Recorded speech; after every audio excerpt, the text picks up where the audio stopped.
Hello everyone, I hope you all are doing well and I welcome all of you on YGO Exam Prep. आज हम आज हम concept series का third episode discuss करने जा रहे हैं जिसमें हम डिस्कस करेंगे टॉपिक ऑफ एक्सर्जी। बहुत कॉन्सेप्चुअल टॉपिक है थर्मल का और मैकेनिकल इंजीनियरिंग का भी।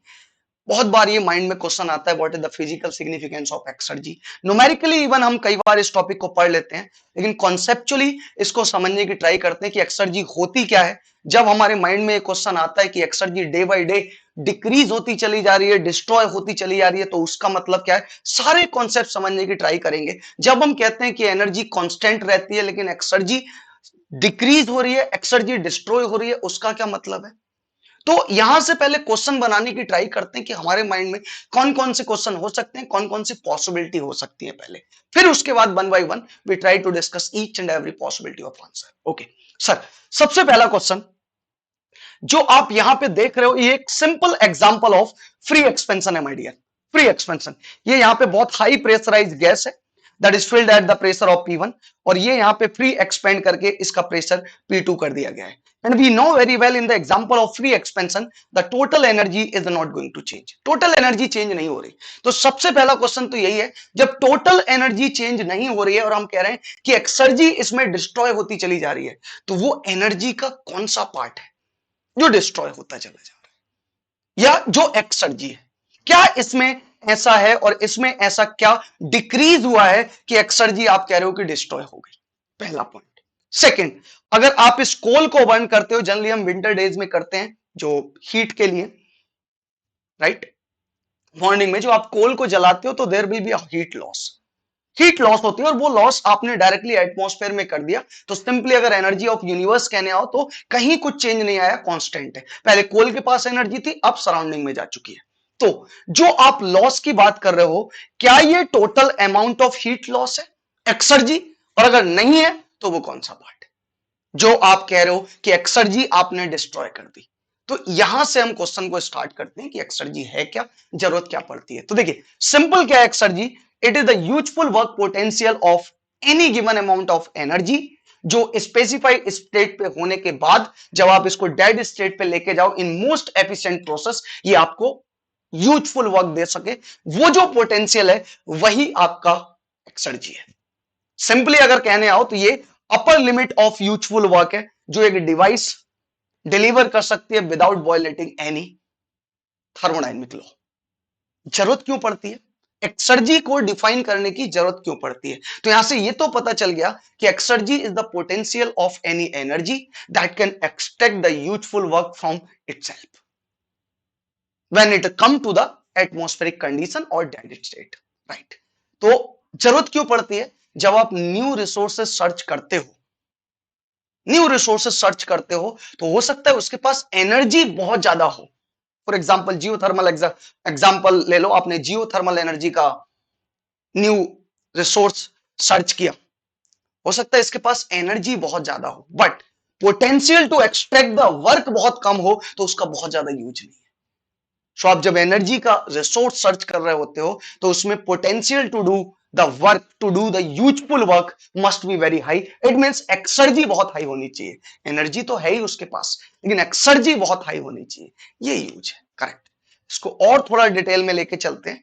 तो सिंपल अगर हम कहने आए कि वो एनर्जी का पार्ट जो मैकेनिकल यूजफुल वर्क में कन्वर्ट हो सके वही एक्सर्जी है। फॉर एग्जाम्पल आपने कई बार देखा होगा, इंजीनियरिंग मैकेनिक्स में भी पढ़ा है कि काइनेटिक एनर्जी को टोटल मैकेनिकल वर्क में कन्वर्ट किया जा सकता है, तो ये टोटल उसकी एक्सर्जी है। पोटेंशियल एनर्जी आपने mgh is equal to work done लिखते हैं कई बार, आइडियली ये आइडियल है, एक्चुअल नहीं है। आइडियली आप मैक्सिमम पॉसिबल वर्क जो कन्वर्ट कर सकते हो जब ये डेड स्टेट पे आता है वही इसकी एक्सर्जी होगी। तो आप पोटेंशियल एनर्जी को टोटल कन्वर्ट कर सकते हो। So 100% potential energy is also possible to convert into useful work in ideal case और पेपर, पेपर पे जो आप लिखते हो ऑन पेपर उसमें कन्वर्ट कर सकते हो। तो यस, एक्सर्जी पोटेंशियल एनर्जी की भी 100% ही है। But when you come to the thermodynamic, जब आप थर्मोडायनेमिक में आते हो तो अगर इसमें एनर्जी U1 और इसमें एनर्जी U0 हो तो जरूरी नहीं है इन दोनों स्टेट का डेड स्टेट पे आते हुए change of internal energy total work में कन्वर्ट हो जाए। That is the reason you write number of time that useful work is written like this, और अवेलेबिलिटी या फिर किसी स्टेट का जो पोटेंशियल है टू डू द वर्क आप इस फॉर्म में लिखते हो। इसका मतलब आपको क्या पता चला कि थर्मोडायनेमिक प्रॉपर्टी लाइक एनर्जी और enthalpy like heat, these total values are not available, total are not available to convert into useful work. कुछ परसेंटेज कन्वर्ट कर सकते हो। सो काइनेटिक एनर्जी के लिए टोटल एक्सर्जी काइनेटिक एनर्जी ही है, potential के लिए टोटल एक्सर्जी पोटेंशियल एनर्जी ही है, लेकिन thermodynamic property like heat, like internal energy, like enthalpy आप टोटल कन्वर्ट नहीं कर सकते। इसके लिए इसका जितना भी पार्ट कन्वर्ट होगा that is only the exergy. For example 70% exergy and 30% is unavailable part. क्या ये फ्रिक्शन लॉस है? नहीं, हम तो मोस्ट एफिशिएंट प्रोसेस कर रहे हैं, मतलब रिवर्सिबल प्रोसेस कर रहे हैं। तो रिवर्सिबल प्रोसेस में ये पार्ट आपके पास अवेलेबल ही नहीं है, मतलब कितना भी एफिशिएंट प्रोसेस कर लो, this part is not available to do the work. So ये जो अवेलेबल पार्ट है, ये जो अवेलेबल पोटेंशियल है किसी एनर्जी का, वही एक्सर्जी है। जब इसको डेड स्टेट में लाया जाएगा इस 100 पार्ट को, लाइक दिस 100 इंटरनल एनर्जी को, तो इट मींस ये जो आपका जितना पार्ट भी इससे आप एक्सट्रैक्ट कर पाओगे वही अवेलेबल एनर्जी है। सो इन दिस केस भाई एक्सर्जी है। सो इन दिस केस अगर आप एक्सर्जी की बात करोगे इस स्टेट पे, तो एक्सर्जी इसकी 70 है जबकि इंटरनल एनर्जी 100 है। Energy exergy, that maximum part of energy जो यूजफुल वर्क में कन्वर्ट किया जा सके वही एक्सर्जी है। ओके, सो इन जनरल मैं कह सकता हूं कि टोटल एनर्जी के पास हमेशा दो पार्ट होंगे, एक एक्सर्जी और एक वो पार्ट जो कभी वर्क में कन्वर्ट किया ही नहीं जा सकता, चाहे आप कितना भी एफिशिएंट प्रोसेस कर लो, जब वो अपनी थर्मोडायनेमिक स्टेट 1 को चेंज करके 0 पे आएगा। इट मींस अगर मेरा थर्मोडायनेमिक सिस्टम, मेरा सिस्टम कहीं पे भी है तो उसके पास कुछ ना कुछ एक्सर्जी है अदर देन डेड स्टेट, मतलब उसके पास कुछ ना कुछ कैपेबिलिटी है to do some work, potential है to do some work, even at this state, at this और एट दिस। यस, लेकिन जब वो डेड स्टेट पे है, डेड स्टेट पे है, तब वो इक्विलिब्रियम, तब उसके पास कोई एक्सर्जी नहीं है कि आप उससे वर्क निकाल सको। अच्छा, क्या इससे नीचे गया तो उसके पास एक्सर्जी होगी, होगी तो नेगेटिव होगी या पॉजिटिव? तब भी पॉजिटिव होगी। क्यों? क्योंकि अगर मान लीजिए फॉर एग्जांपल आपके पास कोई एक थर्मोडायनेमिक सिस्टम है जिसका टेम्परेचर बहुत कम है, लोअर देन एटमॉस्फेयर, तब भी उन दोनों एटमॉस्फेयर और अपने सिस्टम के बीच में आप एक थर्मोडायनेमिक सिस्टम लगा के वर्क एक्सट्रैक्ट कर सकते हो, टेम्परेचर अलग है। तो इट मींस जब आपका डेड स्टेट पे है सिस्टम तभी एक्सर्जी 0 है, उसके बाद कहीं भी है एक्सर्जी पॉजिटिव होगी। तो क्या रिजल्ट आ रहा है? Minimum value of the exergy will be 0, उससे नीचे नहीं जाएगी। सो हर पॉइंट पे अगर इसको डिफाइन करने आओ तो वैल्यू ऑफ एक्सर्जी कभी निगेटिव नहीं हो सकती। जब सिस्टम डेड स्टेट पे होगा तो उसका पोटेंशियल 0 होगा to do the work, exergy 0 होगी। एंड थर्ड, मिनिमम वैल्यू जो एक्सर्जी की हो सकती है वो 0 होगी, right? Then I am very much interested on this part. Exergy कभी कंजर्व नहीं हो सकती, कन्वर्ट नहीं हो सकती, ये डिस्ट्रॉय होती चली जा रही है जितने भी ज्यादा इरिवर्सिबल प्रोसेस होंगे। अब इसी को प्रैक्टिकल एग्जांपल से समझने की ट्राई करते हैं। Let's try to understand this problem first, फिर हम वापस आएंगे। ये आप यहां पे एक फ्री एक्सपेंशन का एग्जांपल देख रहे हो माय डियर, फ्री एक्सपेंशन का। तो हमको पता है यहां पे इसकी जो एनर्जी है that is U1, total energy, ये U2 है, और ये दोनों वैल्यू सेम है, U1 U2 सेम है, मतलब टोटल एनर्जी सेम थी, बट लेकिन जब सिस्टम यहां पे था it was at very high pressure and very high value of property.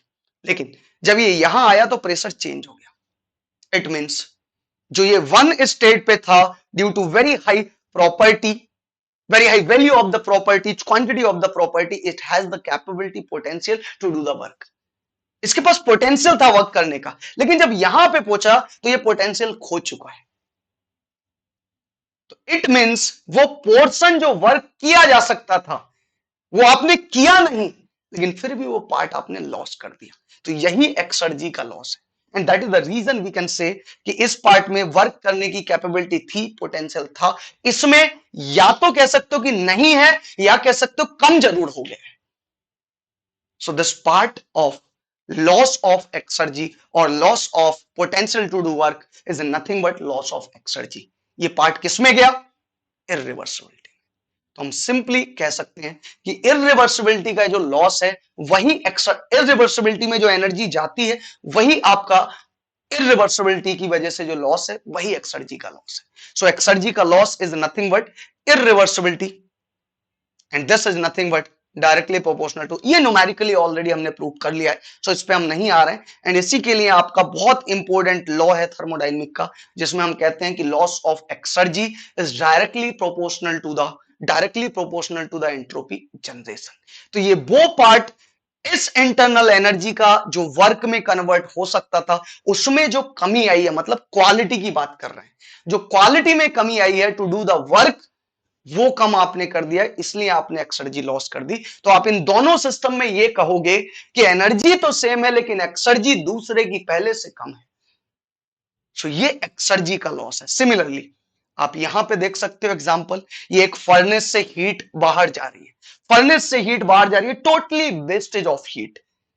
कोल से भी यहां पे आप एग्जांपल देख सकते हो, हीट बाहर जाती है। तो फॉर एग्जांपल अगर इस फर्नेस से आपकी 100% हीट बाहर जाती है तो इस 100 में से 70% फॉर एग्जांपल ये वो पार्ट था जो वर्क किया जा सकता था अगर इसको सही जगह यूज करते, बट 30% तो पहले से इसके पास अनअवेलेबल एनर्जी थी जो कन्वर्ट ही नहीं होती। Similarly for this part, just for example ये नंबर्स लिए हैं सो दैट प्रैक्टिकली आप इन नंबर्स को समझ सको। तो इसीलिए ये जो 70% पार्ट है ये एक्सर्जी का लॉस है, मतलब capability potential to do the work जो आपने किया वो एटमॉस्फेयर में जाके एनर्जी ही बना रहा लेकिन पोटेंशियल कम हो गया। इसी तरह फ्रिक्शन में किया हुआ कोई भी process directly loss of heat to the transfer, loss of heat to the atmosphere, उसका जो वर्क कैपेबिलिटी है जो आपने वो लॉस कर दिया वही आपका लॉस ऑफ एनर्जी एक्सर्जी है, राइट। तो इसीलिए हम कह रहे हैं कि एनर्जी तो कांस्टेंट है लेकिन जो कैपेबिलिटी, जो potential to do the work है वो कम होता चला जा रहा है। तो आई होप आपको कॉन्सेप्चुअली समझ आ गया होगा एक्सर्जी क्या है, एक्सर्जी का लॉस क्या है, राइट। सो ऐसे ही कॉन्सेप्ट्स को समझने के लिए do subscribe the channel and thank you all, bye bye. Thank you everyone, bye bye.